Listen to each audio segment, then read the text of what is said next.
რუდოლფ შტაინერი სახარება მათესგან. მეორე ლექცია. ქრისტე იესოს ცხოვრებაში არის ფაქტები, რომლებიც მხოლოდ მათეს და ლუკას სახარებების ურთიერთშეჯერების მეშვეობითაა გასაგები. რათა გავიგოთ მახარებელი მათე, აუცილებელია ვიცოდეთ, რომ ფიზიკური სხეული იმ არსებისა, ვიზეც იგი მოგვითხრობს, ანუ ქრისტეზე ელაპარაკი, აბრაჰამიდან წარმოსდგა და სისხლში, რომელიც მან 3-ჯერ 12 თაობიდან მიიღო, მთელი ებრაელების, აბრამიტების თავისებური კვინტესენცია იქნა ჩადებული. სულის მეცნიერებისთვის ეს არსება იდენტურია პიროვნებასთან, რომელსაც ზარათუსტრას ვუწოდებთ. პირველ ლექციაში გარეგნულად აღწერეთ გარემო, რომელშიც ცხოვრობდა და მოქმედებდა ზარათუსტრა. გავიხსენეთ იმ გარემოში გავრცელებული ზოგიერთი კონცეფცია და იდეა.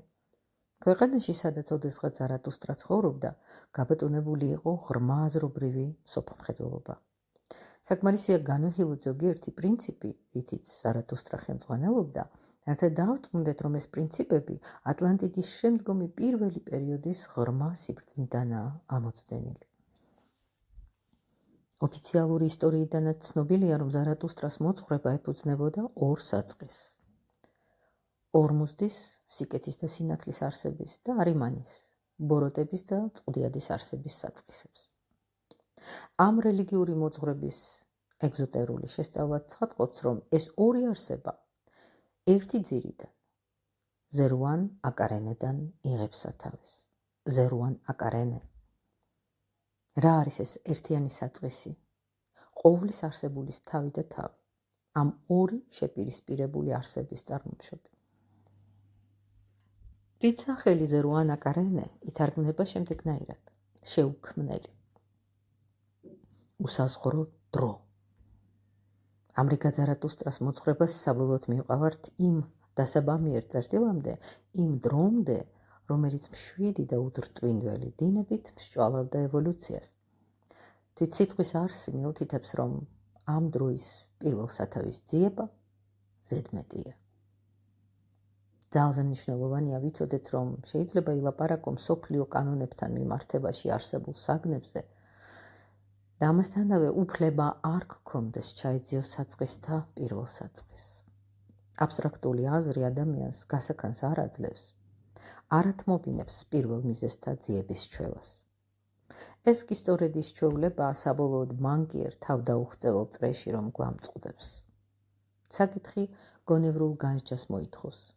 უნდა ვიცოდეთ, რომ სულის მეცნიერული მეთოდების მიმდევარი რაღაც მომენტში აწყდება ზღვარს, როდესაც მან უნდა შეწყვიტოს მიზეზების ძიება. საგანთა პირველ სათავეთა წარმომავლობის კვლევა. თუ არა და ყველაფერი ერთგვარ ინტელექტუალურ თამაშში გადაიზრდება.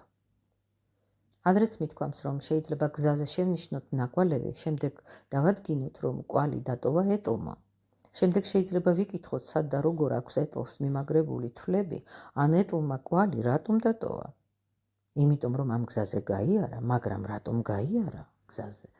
იმიტომ, რომ გზავრი უნდა გადაეყვანა, რა უნდოდა მგზავრს ეკიპაჟში და ასე შემდეგ. ამ კითხვებს გამოვყავართ პირველ საწყისი პრობლემის ჩარჩოდან და ჩვენი აზრი ერთ ადგილზე უაზროდ ტკეპნას იწყებს. იგივე სენი სჭირს დიდ ფილოსოფიურ პრობლემებსაც. გარკვეულ მომენტში აუცილებლად უნდა გავჩერდეთ, რადგან საკითხები რეალობას წყდება. რაც შეეხება ზარათუსტრას მოძღვრებას, აქ უნდა შევჩერდეთ დროის წარმოდგენაზე, მშვიდად დინებად დროზე. დაი, ეს დრო ზარათუსტრას მიერ იყოფა. ანუ უკეთ რომ ვთქვათ, ზარათუსტრას ამ დროიდან ამოაქვს ორი საწყისი: სიკეთის და სინათლის საწყისი, ორმუზდის და წყდიადის საწყისი, არიმანისა. პირველყოფილი სპარსეთის აღნიშნულ კონცეფციას საფუძვლად ედო ის უღრმესი წარმოდგენა, რომ მთელი ქვეყნიერი ბოროტება, რისი სიმბოლოა წყდიადი, სიბნელე, თავდაპირველად არ იყო ბოროტება. უკვე შევეხეს სპარსელთა უძველეს წარმოდგენას, რომლის თანახმადაც ისინი, მაგალითად მგელს არიმანისეულ ველურ არსებად მიიჩნევდნენ, მაგრამ მათ წარმოდგენაში მგელი უკეთური იყო იმიტომ, რომ ოდესღაც თავისი თავის ანაბარა მიტოვებული დეგრადირდა და მასში არიმანულმა საწყისმა შეღწია. გამოდის, რომ თავიდან მგელი იყო კეთილი. იგი წარმოსდგა არსებიდან, რომლის პირველ არსი უდაოდ კეთილიზნისა იყო. ასეთი გახლდათ პირველყოფილი არიელების, ანუ სპარსელების ცხოვრებაზე შეხედულებების ჭეშმარიტი საფუძვლები. ბოროტებას, მანკიერებას წარმოშობს ის, რომ საგანი თავისი ბუნებით კეთილი, ნაცვლად იმისა, რომ განვითარდეს, ევოლუცია განიცადოს, ბედის ანაბარაა მიტოვებული, ფორმა შეუცვლელი ხდება. რჩება ფორმა შეუცვლელი. ეს იგი განვლილი ეპოქის შესატყვის ფორმას ატარებს. ამრიგად სპარსელთა აზრით, ბოროტებას სიბნელეს წარმოშობდა ის, რომ ამა თუ იმ არსების ფორმა წინა ეპოქისთვის სადაგი, წინა ეპოქას კეთილად მორგებული, ნაცვლად იმისა, რომ გარდასახულიყო სახე შეუცვლელი რჩებოდა, უცვლელად გადადიოდა შემდეგ ეპოქაში. გაყინულ ფორმებსა და ევოლუციაში ჩართულ ფორმებს შორის წარმოქმნილი კონფლიქტი ბრძოლაში გადაიზარდა. ამრიგად ბოროტება არის არა აბსოლუტური ბოროტება, იგი სიკეთეა, ოღონდ არადროული. წარსულისთვის იგი ვარგისი იყო, ხოლო იქ, სადაც წარსული და აწმყო ურთიერთ კონფლიქტში არ შედიან, არადიფერენცირებული დრო წამებად დაუყოფელი დრო მიედინება. ეს ნაწილი კიდევ ერთხელ წავიკითხოთ. გაყინულ ფორმებსა და ევოლუციაში ჩართულ ფორმებს შორის წარმოქმნილი კონფლიქტი ბრძოლაში გადაიზარდა. ბოროტება არის არა აბსოლუტური ბოროტება, იგი სიკეთეა, ოღონდ არადროული. წარსულისთვის იგი ვარგისი იყო, ხოლო იქ, სადაც წარსული და აწმყო ურთიერთ კონფლიქტში არ შედიან, არადიფერენცირებული დრო, ანუ წამებად დაუყოფელი დრო მიედინება. აი ის უაღრესად ღრმა საზრისი, ზოროასტრიზმი, რომელსაც პოსტ-ატლანტიდურ ხალხთა მოდგმაში პოულობთ. მისმა მართებულმა გაგებამ განაპირობა და წარმოშვა მიმდინარეობები, რომლებმაც, როგორც ითქვა, ზარათუსტრას მოძღვრების მიმდევარ ხალხებში იჩინა თავი. ეს ხალხები ერთიანი დროის შემონაქმედ ორ დინებას შორის გაჩაღებული ბრძოლის აუცილებლობას რეალურად გრძნობდნენ და დროში გამოვლენილი ეს ბრძოლა მხოლოდ დროისავე მდინარებაში შეიძლებოდა დაძლეულიყო. ხალხებში იგრძნობოდა ახალი ჭაბუკური ძალების მოვლენების აუცილებლობა და ამასთანავე წარსულის შენარჩუნების აუცილებლობაც, რათა ამ ორ ძალას შორის დამყარებულ წონასწორობას სამყაროსთვის და განსაკუთრებით დედამიწისთვის ევოლუციის მიზნის მიღწევის შესაძლებლობა მიეცა. ზარათუსტრას მოძღვრებით ინსპირირებული ყველა კულტურა ამ საზრის ემყარება. ეს მოძღვრება მიიღო ქვეყნებმა, რომელთა შესახებაც გუშინ ვილაპარაკეთ და შემდგომი გავრცელება ჰპოვა ყველგან, სადაც კი დაინერგა. იგი ადამიანებზე უდიდეს ზემოქმედებას ახდენდა. ამ ზემოქმედებაში მუდმივ აისახებოდა კონტრასტი წარსულსა და მომავალს შორის. მართლაც რომ განუზომელი იყო ამ მოძღვრების ზემოქმედება. ზარათუსტრას გავლენის ხანგრძლივობა და მნიშვნელოვნება განაპირობა იმან, რომ უმაღლესი ხელდასხმის იმ სტადიაში, იმ ხანად რომ აღწევდნენ, მან ორი მოწაფე მოამზადა. მათგან ერთ-ერთ ზარათუსტრამ გადასცა ის, რაც მთელი ჩვენი გარემომცველი სივრცის იდუმალებებს ეხება, ანუ ერთდროულის საიდუმლოებები. მეორეს დინებადი დროის მთელი იდუმალებები, ევოლუციის იდუმალებები. ესე იგი, ერთს გადასცა სივრცის საიდუმლოებები და მეორეს დროის. ისეთმა მოძღვრებამ, როგორც ზარათუსტრას მის უდიდეს მოწაფესთან აკავშირებდა, შესაძლოა გარკვეულ დროში სრულიად განსაკუთრებული შედეგები გამოეღო. შესაძლოა მასწავლებელმა თავისი რომელიმე ნაწილი მოწაფისადმი მსხვერპლად გაიღოს. რა მიიყვანა თავისი მოძღვრება ამ სტადიამდე? რა მიიყვანა თავისი მოძღვრება ამ სტადიამდე ზარათუსტრამ თავის მოწაფეებს საკუთარი ასტრალური და ეთერული სხეულები გადასცა. ამით მის ინდივიდუალობას, მის პიროვნებას, მომავალი ინკარნაციების თვალსაზრისით თავის ფასეულობა არ დაუკარგავს. ზარათუსტრას ასტრალური გარსი, ასტრალური სხეული, ქვია იმას, სადაც არის ჩვენი გრძნობები, რომელშიც იგი პოსტ-ატლანტიდური ევოლუციის უხსოვარი დროიდან ცხოვრობდა. იყო იმდენად სრულყოფილი, იმდენად გაჯერებული მთელი მისი არსების ძალებით, რომ იგი არ დაიშალა, როგორც ჩვეულებრივ იშლება ადამიანის ასტრალური გარსი, არამედ შეინარჩუნა სიმართლე. ამგვარ ფენომენს კაცობრიობის განვითარების პროცესში ადგილი აქვს მაშინ, როდესაც საქმე ეხება განსაკუთრებულად მაღალ ინდივიდუალობებს. სწორედ ამისთვის იქნა შემონახული ზარათუსტრას ასტრალური სხეული. ზარათუსტრას ერთი მოწაფე, რომელსაც ებოძა მოძღვრება სივრცის შესახებ, რომელსაც გაანდეს მთელი ის იდუმალებები, რომლითაც ერთიანად ახსნილია ჩვენი გრძნობადი სამყარო, განსხეულდა არსებად, რომელიც ისტორიაში ტოტის ან ჰერმეს ეგვიპტელის სახელითაა ცნობილი. ოკულტური გამოკვლევა გვაუწყებს, რომ ზარათუსტრას ამ მოწაფეს წინასწარვე მომზადებულ საიმისოდ, რათა გამხდარიყო ტოტი, ანუ ჰერმესი, ადამიანებისთვის არა მარტო უნდა გადაეცა ის, რაც თავის წინა ინკარნაციაში ზარათუსტრასგან მიიღო, არამედ ეს ყველაფერი უნდა განემტკიცებინა იმდენად, რომ საკუთარ თავში აღექვა და განეცხადებინა თავისი მასწავლებლის შემონახული ასტრალური სხეული, რომელიც ისეთნაირად უნდა გაფილტრულიყო და განვითარებულიყო, როგორც ეს საერთოდ წმინდა მისტერიების ცენტრებში ხდებოდა. მაშა სადამე ზარათუსტრას ხსენებული მოწაფე კვლავ დაიბადა პიროვნებაში, რომელმაც დააარსა ეგვიპტური კულტურა და საბოძრად მიიღო ზარათუსტრას ასტრალური სხეული. ასე რომ ეგვიპტელ ჰერმესში ჩვენ უკვე ვხვდებით ზარათუსტრას არსების ნაწილს. ამ ასტრალურ სხეულის და უშუალოდ ზარათუსტრასგან აღქმული მოძღვრების წყალობით ჰერმესმა შეძლო მთელი იმ სიდიადის ინსპირირება, რომელსაც ეგვიპტური კულტურა მოიცავდა. ბუნებრივია, რომ ამგვარი ზემოქმედების მართებულად გავრცელებისთვის საჭირო იყო აღქმის სათანადო უნარის მქონე ხალხი და ეს კეთილსაიმედო ნიადაგი ჰერმესმა ჰპოვა აფრიკის აღმოსავლეთ რაიონებში, სადაც მკვიდრობდნენ ატლანტიდიდან წამოსული ის ადამიანები, რომლებმაც ემიგრაციის სამხრეთი გზა აირჩია. ესე იგი, ვისაც კვლავ შემორჩენოდა ძველი ნათელხილვის რაღაც ნაშთი. და აი სწორედ იქ, სადაც ეგვიპტელი ადამიანის სამშვენველი მიეგება იმას, რისი გაღებაც ხელეწიფებოდა ჰერმეს, ესოდენ თავისებური ეგვიპტური კულტურა აღმოცენდა. მოდით ცხადლივ გავიაზროთ, რომ ჰერმესმა თავის მასწავლებელ ზარათუსტრასგან მიიღო საბოძვარი ერთდროულის და სივრცეში გვერდიგვერდ არსებულის მთელი იდუმალება.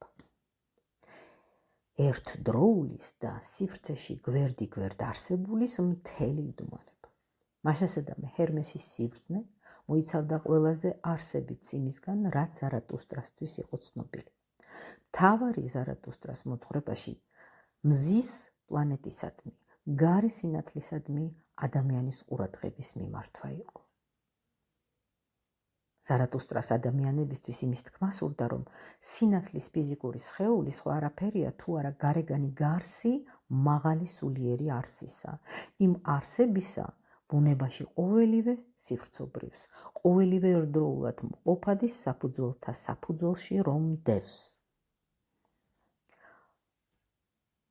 მაგრამ დროში მარად დინებადი იგი ეპოქიდან ეპოქაში ახალი ფორმებით გადადის და საჭირო მომენტში ვლინდება.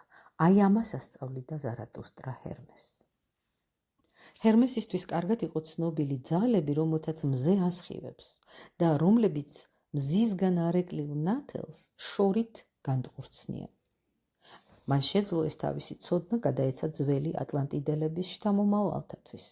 მათთვის შორეულ წარსულში სრულიად ბუნებრივად რომ ახერხებდნენ მზის იდუმალებაში შეღწევას და მეხსიერებაში კვლავაც ინახავდნენ ამ მოგონებებს.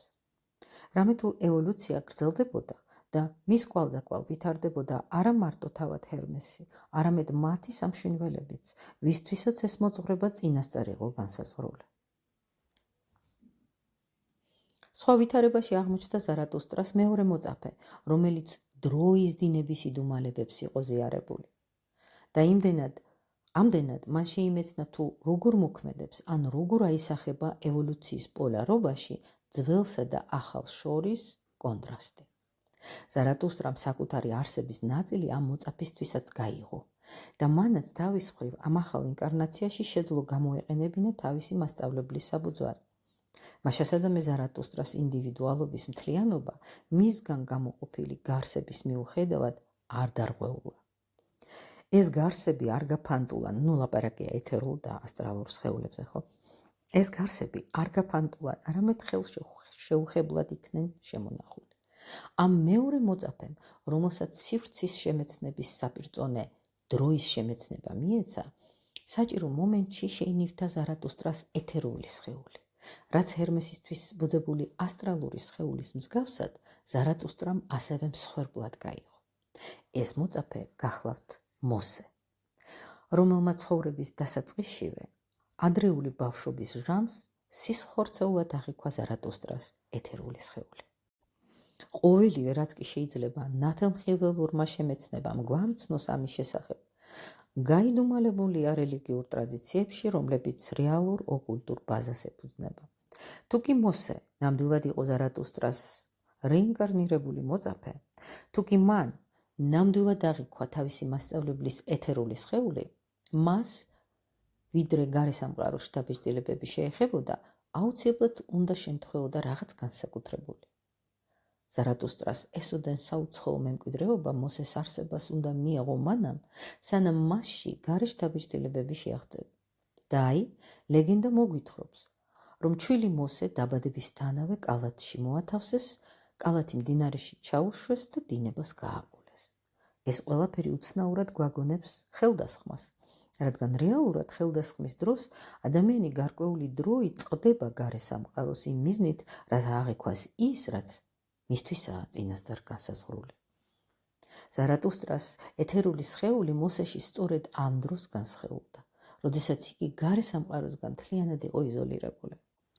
ზარათუსტრას ეთერული სხეული მოსეში სწორედ ამ დროს განსხეულდა, როდესაც იგი გარესამყაროსგან მთლიანად იყო იზოლირებული.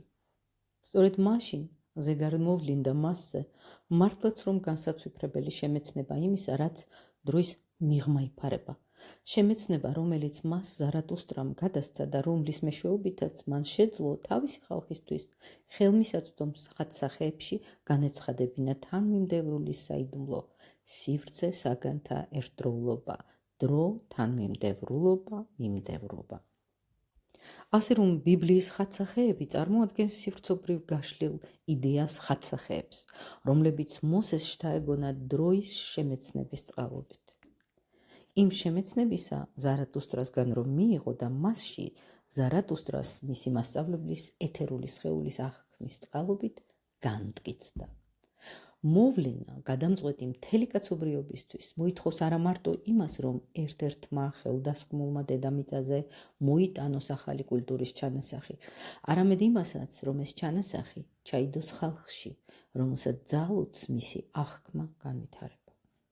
მაგრამ ვიდრე შევუდგებოდეთ იმ ნიადაგის, იმ ერის სამშვინველის განხილვას, რომელშიც მოსეს მისდამი ბოძებული სიბრძნე უნდა ჩაენერგა, მოდით თავად ამ სიბრძნის განსაკუთრებულ ასპექტებზე შევჩერდეთ. მაშასადამე წინა ინკარნაციაში მოსე ზარათუსტრას მოწაფე იყო. მაშინ მიიღო მან დროის საიდუმლოს შემეცნება. მოსემ შემოიტანა, რომ ბუდიში მოსემ შეიმეცნა, რომ წარსული ყოველთვის უპირისპირდება და ებრძვის მომავალს. რათა ამ შემეცნებით განემსჭვალა ადამიანის სამშვინველი, თავად მოსე, რომელიც ჰერმესისგან განსხვავებულ სიბრძნეს ატარებდა, უნდა შეპირისპირებოდა ჰერმესს და ერთიან ევოლუციაში წინააღმდეგობრივი ელემენტის სახით წარმოჩენილიყო. ასეც მოხდა. ჰერმესმა ზარათუსტრასგან პირდაპირ გზით მიიღო მზის სიბრძნე. ესე იგი, შემეცნება იდუმალი არსებისა, რომელიც ცხოვრობს ფიზიკურ ნათელში, მზის სხეულში, მასში, რაც პირდაპირ გზით მოედინება. ხოლო მოსეს შემეცნება, რომელმაც სიბრძნე არა ასტრალური სხეულის, არამედ უფრო მკვრივი შუამავლის, ეთერული სხეულის მეშვეობით მიიღო, არ შემოიფარგლა მარტოოდენ იმით, რომ ადამიანს მზისკენ აღეპყრო მზღერა და ეკითხა, რას ასხივებს მზის არსება. მოსეს შემეცნება ასევე გავრცელდა იმ ძალაზეც, რომელიც სინათლეს უპირისპირდება. ეს ის ძალაა, რომელიც ამუშავებს ყოველივეს, რაც დედამიწიდან ამოდის, რაც მკვრივდება, ბერდება, სკლეროზირდება, ეს ბუნებრივი ქმედითობა თვითამ ძალაზე არავითარ უარყოფით ზემოქმედებას არ ახდენს. მიწიერი სიბრძნე, რა თქმა უნდა, მზიურ სიბრძნესთან შერწყმული, მაგრამ მაინც სავსებით მიწიერი დედამიწის ქმნადობის შემეცნება, იმ ხერხების შემეცნება, რომელთა მეშვეობითაც ადამიანი ვითარდება და მზის და დედამიწის გამიჯვნის ხანიდან მოყოლებული ზემოქმედებს მიწიერ სუბსტანციაზე, აი შინაარსის სიბრძნისა, რომელიც მოსემ მიიღო. კიდევ ერთხელ წავიკითხოთ ეს მიწიერი სიბრძნე, რა თქმა უნდა, მზიურ სიბრძნესთან შერწყმული, მაგრამ მაინც სავსებით მიწიერი დედამიწის ქმნადობის შემეცნება. იმ ხერხების შემეცნება, რომელთა მეშვეობითაც ადამიანი ვითარდება და მზისა და დედამიწის გამიჯვნის ხანიდან მოყოლებული ზემოქმედებს მიწიერ სუბსტანციაზე. საკმარისია სიღრმისეულად, არათუ ზერელედ, არამედ გამოძვლებით ჩავეძიოთ ამ საგნებს და უმალ გამოიკვეთება აშკარა სხვაობა ჰერმესის მოძღვრებასა და მოსეს სიბრძნეს შორის. ჩვენი დროის ადამიანთა გარკვეული კატეგორია შეისწავლის რა მსგავს საგნებს, ამოსავალ წერტილად სახავს იმ მოსაზრებას, რომ ღამით ყველა კატაშავია. ისინი ანალოგიების მეც ვერაფერს ხედავენ და უსაზღვროდ უხარიათ, როდესაც ჰერმესსა და მოსეს შორის რაღაც მსგავსებას აგნებენ. აქ სამებითობა, იქაც სამებითობა, აქ 4 ელემენტად დაყოფა, იქაც იგივე, ანუ სტიქიებად, ხო? მაგრამ ასეთ მეთოდს ამგვარ დამოკიდებულებას ჭიხში შევყავართ. ბოტანიკაში ვარდსა და მიხაკს შორის განსხვავების ძიების ნაცვლად მთელი ყურადღება მათი მსგავსების ძიებაზე რომ გადაგვეტანა, საგნის სწავლების თვალსაზრისით სასურველ შედეგს ვერ მივიღებდით. აქ საჭიროა მივუთითოთ როგორც მსგავსებაზე, ისე სხვაობაზეც. სხვაგარ კვლევას ბოტანიკად ვერ მივიჩნევთ. ჩვენ უნდა ვიცოდეთ, რომ არსებები ერთმანეთისგან განსხვავდებიან და ასევე უნდა ვიცოდეთ ისიც თუ რა სხვაობაა შემეცნების ცალკეულ გზებს შორის. ჰერმესი და მოსე სხვადასხვა ცოდნას ფლობდნენ. ერთიც და მეორეც ზარატუსტრადან მომდინარეობდა, მაგრამ როგორც მთელი იყოფა და სხვადასხვა ფორმებში ვლინდება, ასევე ზარატუსტრამ თავის ორ მოწაფეს სრულიად განსხვავებული გამოცხადებები გადასცა. როდესაც ჰერმესის მოძღვრების ზემოქმედებას ვეძლევით, სამყარო ჩვენს წინაშე ერთიანად ნათდება. ჩვენ ვხედავთ მის პირველ წყაროს და ვხედავთ, როგორ ვლინდება სამყაროში სინათლის მოქმედება. მაგრამ ამ სიბრძნეში წარმოდგენაც კი არ დევს იმისა, თუ როგორ ზემოქმედებს ყოველგვარ ევოლუციაში წარსული მომავალზე, როგორ ებრძვის წარსული აწმყოს წყდიადი ნათელს. ჰერმესის მოძღვრებაში არიდო ის სიბრძნე, რომელიც დედამიწიდან მზის გამოყოფის შემდეგ დედამიწასა და ადამიანის ერთობლივი ევოლუციის შემეცნებას შეგვაძლებინებდა. დედამიწის განვითარების გაგება მზიდან მისი გამოყოფის შემდეგ ადამიანებისთვის მოსეს უნდა ესწავლებინა. მას წილხვდა ეს მისია. მოსემ მოიტანა დედამიწის შემეცნება, ჰერმესმა მზის შემეცნება. როდესაც მოსეს სამშვენივროში ამოიზიდებოდა ზარატუსტრას მოძღვრების მოგონება, მისთვის დედამიწის და ადამიანის მთელი ევოლუცია ნათდებოდა ისე, თითქოს და დედამიწა ამოსავალი წერტილი ყოფილიყოს. მაგრამ ეს იყო მზიდან გამოყოფილი დედამიწა, რომელსაც ამასთანავე მზის შერბილებული ზემოქმედებაც ჰქონდა შემონახული. მოსე ხედავდა დედამიწის ძალებს, თანხვედრილს მზიდან მოდენილ ძალებთან. ეს თანხვედრა მოსეს მოძღვრებასა და ჰერმესის სიბრძნეს შორის კონტრასტში უნდა არეგლილიყო. აქ ერთმანეთის პირისპირ იდგა ორი მიმართულება. მოსეს ხელდასხმა და ცალკეული გარეგნული ფაქტების დონემდე გამოვლენილი ჰერმესის მოძღვრება. ეგვიპტეში მოსეს დაბადება ებრაელი ხალხის ლტოლვა ქვეყნისკენ, სადაც იგი უნდა შეჯახებოდა ეგვიპტელ ხალხს. ეს ყველაფერი მზის სიბრძნის და დედამიწის სიბრძნის ურთიერთშეპირისპირების ერთგვარი გარე გამოხატულება. ერთისა და მეორეც ზარატუსტრა მოიტანა, მაგრამ ორი სიბრძნე დედამიწაზე უნდა გავრცელებულიყო ერთმანეთისგან სრულიად განსხვავებული ორი დინებით, რომლებიც ერთობლივი მოქმედებისთვის ზოგჯერ ერთმანეთს უნდა შერწყმოდა, რათა შემდგომ ერთდროულადვე გამკვდარებულიყვნენ. მისტერიებში ყოველთვის განსაზღვრული სახელწყობით ისწავლებოდა მოძღვრება, რომელიც სამყაროს და ადამიანის განვითარების უღრმეს იდუმალებებს ხსნიდა. ლექციათა ციკლში ბიბლიის იდუმალებანი, უკვე აღნიშნე, რაოდენ რთულია დღევანდელი საყოველთდღეო ენის მორგება იმ უდიდეს ჭეშმარიტებებზე, რომლებიც არა მარტო ადამიანის, არამედ სამყაროს იდუმალებებს ეხება. ხშირად სიტყვები, რომლებითაც ყოველდღიურობაში ვსარგებლობთ, უნებლივ გვბორკავს, რადგან ისინი ერთხელ და სამუდამოდ განსაზღვრული აზრითაა დატვირთული. და როდესაც სიბრძნის საგანძურს ვიმეცნებთ და ვცდილობთ სიტყვებში განვათავსოთ, აქ ჩვენ ყოვლად სუსტსა და უსუსური არაღს ჩვენს ენას ვაწყდებით. თანამედროვე სამყაროში მოარული ყველაზე დიდი უმეცრება გახლავთ აზრი, რომ ყოველგვარი ჭეშმარიტება მარტივად შეიძლება გადმოიცეს და სწორად ნათქვამის სიმარტივეა მისი ჭეშმარიტების საზომი. ეს მტკიცება ცხადყოფს, რომ მისი გამავრცელებელი ადამიანები საუკუნეების მანძილზე ნაცვეთი ჭეშმარიტებების გამეორებით კმაყოფილდებიან და მხოლოდ დრო და დრო ოდნავ ფორმას უცვლიან მათ. ასეთი ადამიანებისთვის სიტყვები ნამდვილად საკმარისზეც მეტი. მათ არ იციან, რომ ხანდახან ლამის ხელჩართული ბრძოლა გვიწევს ენასთან, რათა როგორმე წავგვაროთ მას საჭირო გამოთქმა. ეს იმიტომ, რომ როგორც კი ცდილობ გადართო სიტყვები რაღაც ნამდვილად დიდზე და არსებითზე, მაშინვე ნამდვილი ჭიდილი იწყება. მაგრამ უნდა ითქვას, რომ ძველ მისტერიებში ენის უმწეობის მიუხედავად, რაც ყოველთვის ყველა დროში იყო ცნობილი, უდიდეს იდუმალებათა გადმოსაცემად მაინც პოულობდნენ საჭირო სიტყვებს. ყოველთვის ცდილობდნენ ეპოვათ მშვენიერი ცდის გამოხატვის საშუალება. რაც შეეხება ჩვენს საყოველთდღეო გარეცხოვრების საჭიროებას მორგებულ ენას, იგი ვერასდროს აკმაყოფილებდა გარკვეული მიმართების მოთხოვნებს. სამაგიეროდ ბევრად უფრო მომარჯვებული, უფრო ზუსტი იყო ხატსახეები. ადამიანში რომ იბადებოდა იმ დროს, როდესაც მისი მზერა აპყრობოდა სამყაროს სივრცეულს, თანავარსკვლავედებს, დროის გარკვეულ მომენტში აციმციმებულ ვარსკვლავს, მნათობის დაბნელებას, იმიტომ რომ ეს ხატსახეები შესანიშნავად გადმოსცემდნენ იმას, რაც ადამიანის სამშვენიველში იმ წუთიერ ხდებოდა. ორიოდ სიტყვით გამმარტოთ ზემოთქმული. წარმოიდგინეთ, რომ უნდა გაკეთდე შეტყობინება რაიმე მოსალოდნელი მოვლენის შესახებ. მაგალითად, რომელიღაც ადამიანის სამშვენიველი უკვე მზად არის გაიაროს მნიშვნელოვანი გამოცდა და შემდგომ ამ გამოცდის შედეგები გადასცეს ხალხს. ან ვთქვათ, აუცილებელია გამოცხადდეს, რომ თავად ეს ხალხი, ან მისი რაღაც ნაწილი იმდენად მოიციფა, რომ უკვე მზადაა იხილოს, როგორ შეუერთდება მის ხალხს ცნობილი ინდივიდუალობა, რომელმაც შესაძლოა ამ ადამიანებისგან განსხვავებული განვითარების გზა განვლა. აქ საქმე შემდეგშია. საჭიროა განიმარტოს, რომ აღნიშნული ინდივიდუალობის მიერ მიღწეული განვითარების კულმინაციური წერტილი ამ ადამიანთა მინაღწევ მათი საკუთარი ევოლუციის კულმინაციურ წერტილს ემთხვევა.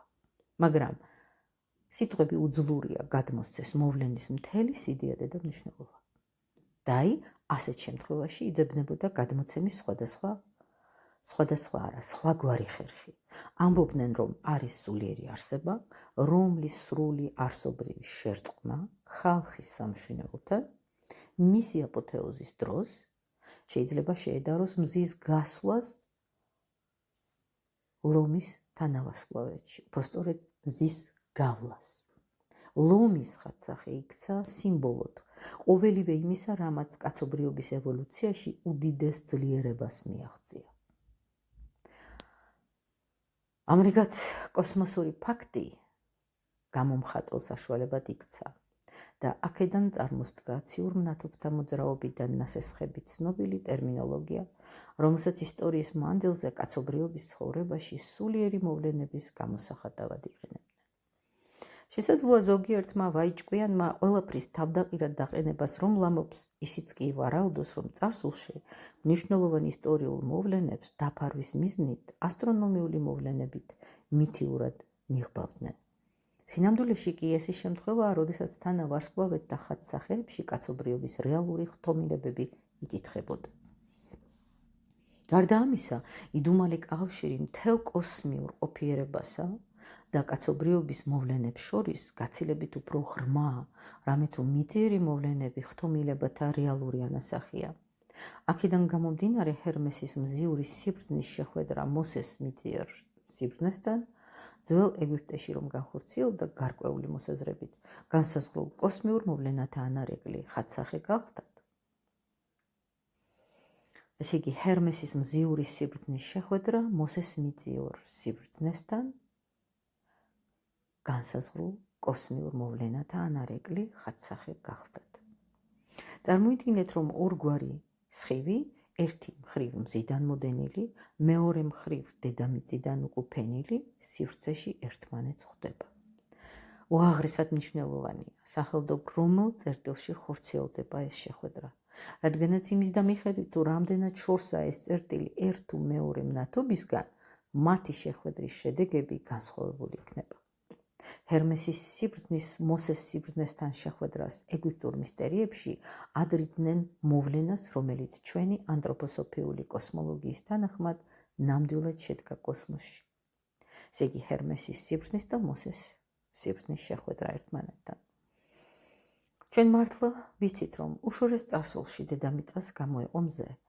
გარკვეული დროის მანძილზე დედამიწა მთვარესთან იყო შეერთებული, ხოლო ამის შემდეგ მიწიერი სუბსტანციის რაღაც ნაწილი დედამიწას მოსწყდა და დღევანდელ მთვარედ იქცა. ესე იგი, დედამიწამ სივრცეში მზისკენ გასტყორცნა თავისი სუბსტანციის რაღაც ნაწილი, რომელმაც მთვარე წარმოქმნა. დედამიწის სწორედ ამ ემანაციას, განხორციელებულს მზის მიმართულებით, ამ განსაკუთრებულ მოვლენას, მოსეს მიწიერის სიბრძნის ჰერმესის მზიურ სიბრძნესთან შეხვედრას უკავშირებდნენ. მზის სიბრძნისგან გამოცალკავებული მოსეს მოძღვრება ჩამოინაკვთა მეცნიერებად დედამიწასა და ადამიანზე. მაგრამ ამასთანავე ის მზის სფეროებამდე ამაღლდა და მზიდან უშუალოდ მომდინარე სიბრძნეც შეინივთა, თუმცა ეს სიბრძნე მას მხოლოდ გარკვეულ მიჯნამდე მსჭვალავდა, რადგანაც შემდგომში იგი დამოუკიდებლად უნდა განვითარებულიყო.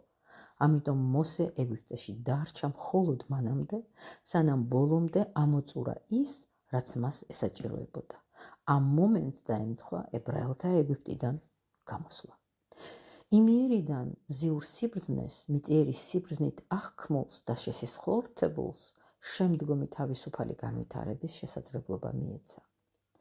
მაგრამ რა მიზანს, რა მისიას ისახავდა მოსეს ზემოხსენებული სიბრძნე? იქცა რა მიწიერ სიბრძნედ, მას დაეკისრა კვლავ ეპოვა გზა მზისკენ. ასე რომ მოსეს მოძღვრება უწინარეს ყოვლისა ორ ეტაპად უნდა დაიყოს. თავიდან ეს სიბრძნე ჰერმესის სიბრძნის წიაღში ღვივდება, ყოველ მხრივ მისით გარემოცული და ერთგვარად მისით ნასაზრდოები. შემდეგ ეს ორი სიბრძნე იყოფა.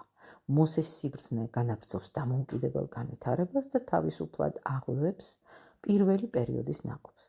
თავის მხრივ განვითარების ეს მეორე ეტაპი 3 პერიოდისგან შედგება. მოსე, რომელსაც თან დაჰყვა ყოველივე, რაც ზარათუსტრამ უბოძა, მიწიერი ბრძენია. მან თავისი გზა უნდა იპოვოს და სწორედ ამ გზის ძიებაში, რაც პირველ ეტაპს შეადგენს, იგი ჰერმესის სიბრძნით იმსჯვალება.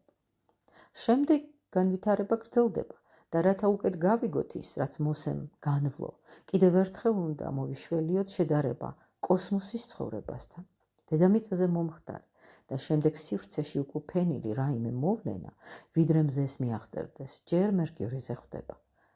იცით, რომ ასტრონომიაში ვენერად წოდებული პლანეტა ოკულტურ ტერმინოლოგიაში მერკიორის სახელს ატარებს და პირიქით, მერკიორი არის ვენერა. ამრიგად, დედამიწიდან მზისკენ მიმავალ გზაზე ჩვენ ჯერ მერკიორის სფეროს გავივლით, შემდეგ ვენერას სფეროს და მხოლოდ ამის შემდეგ შევდივართ მზის სფეროში.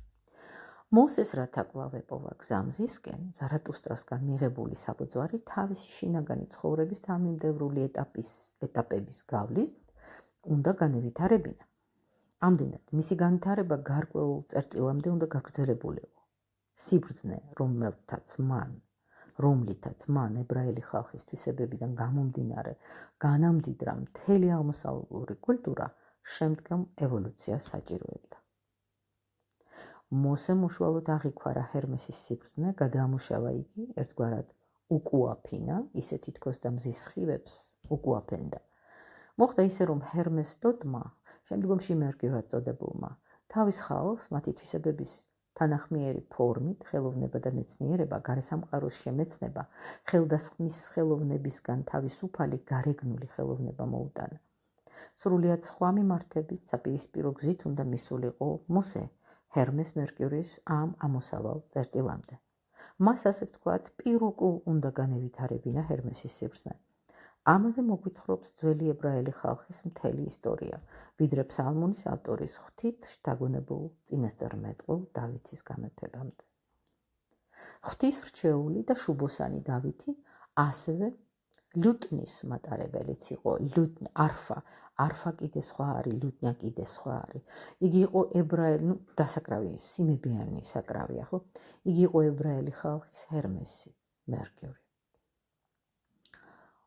დავითი ალაპარაკე.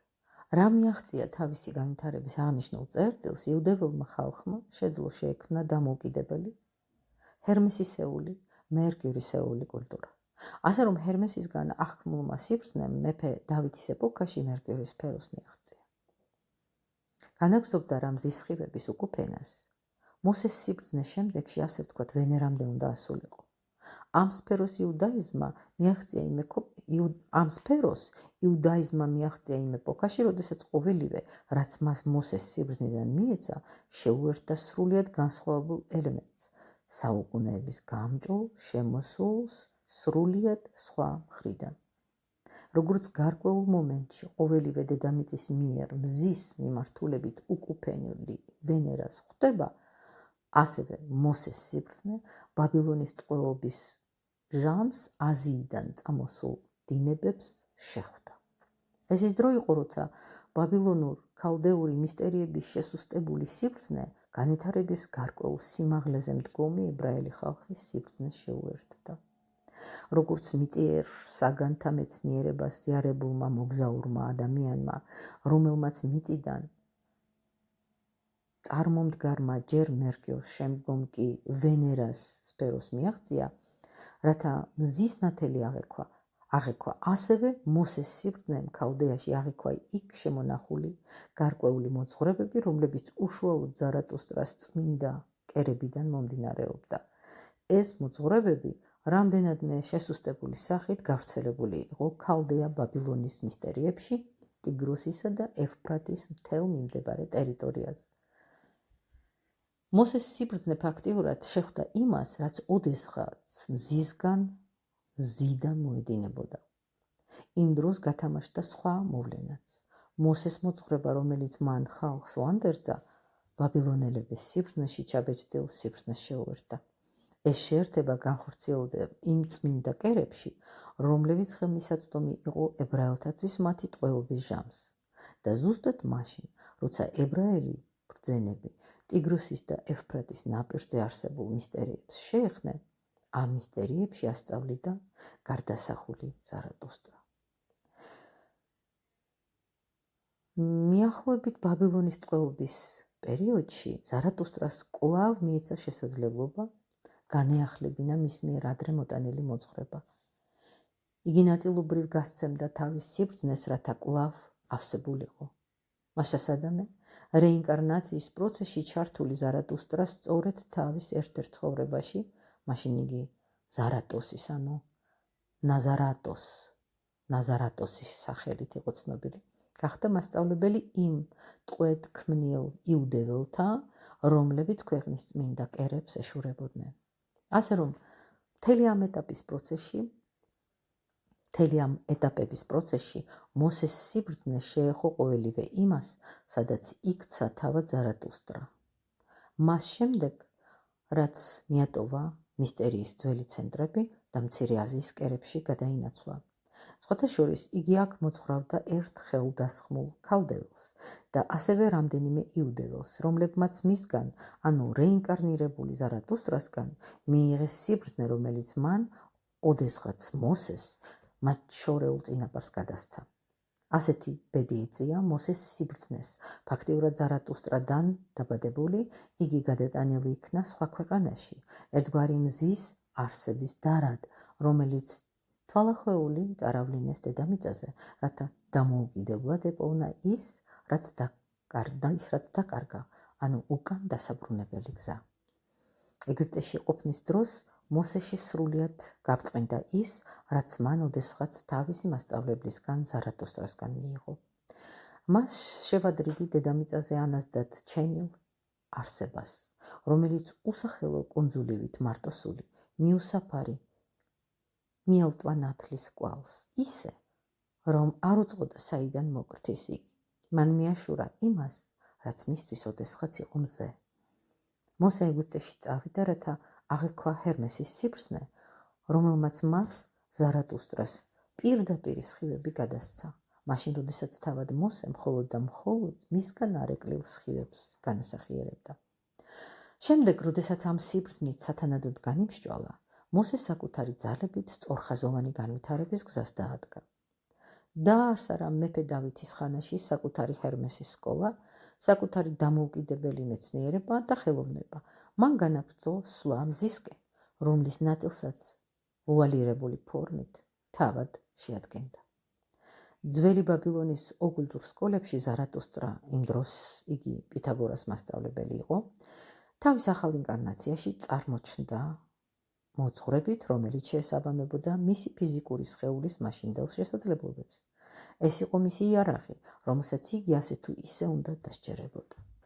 რათა სრულიად გამოევლინა თავისი მზიური ბუნება, რომელიც ოდესღაც ახალი ფორმით ჰერმესს და მოსეს გადასცა, ზარატუსტრას ესაჭიროებოდა ამ ახალი მისიის ღირსშესატყვისი და ახალ ეპოქასთან მიმარჯვებული სხეულებრივი გარსი. მაგრამ რათა თავისი სიბრძნე გადაეცა პითაგორასა და ახალ ბრძენთათვის, ქალდეველებისა და ბაბილონელთათვის, რომელთაც ხელეწიფებოდათ მისი გაგება, ზარატუსტრას ქრისტეშობამდე მე-6 საუკუნეში უნდა ჰქონოდა სრულიად განსაკუთრებული სხეული. მისი იმჟამინდელი მოძღვრება იყო მზის ნათლის დარი, ერთგვარად დაჩრდილული ვენერათი, რის გამოც იგი უშუალოდ დედამიწაზე ვერ აღწევდა. ვითარება ისეთი ჩანდა, თითქოს და ზარატუსტრას სიბრძნეს იმჟამად მხოლოდ განზავებული, შესუსტებული სახით შეეძლო შემოეღწია და გამოვლენილიყო, რათა მთელი თავისი დასაბამიერი ძალით ეჩინა თავი. მას ესაჭიროებოდა შესაბამისი სხეული და ეს სხეული სრულიად განსაკუთრებული გზით უნდა შექმნილიყო. შევეცდები განმარტო ზემოთქმული. გუშინ ითქვა, რომ აზიელ ხალხში სამგვარი ტენდენცია შეინიშნებოდა.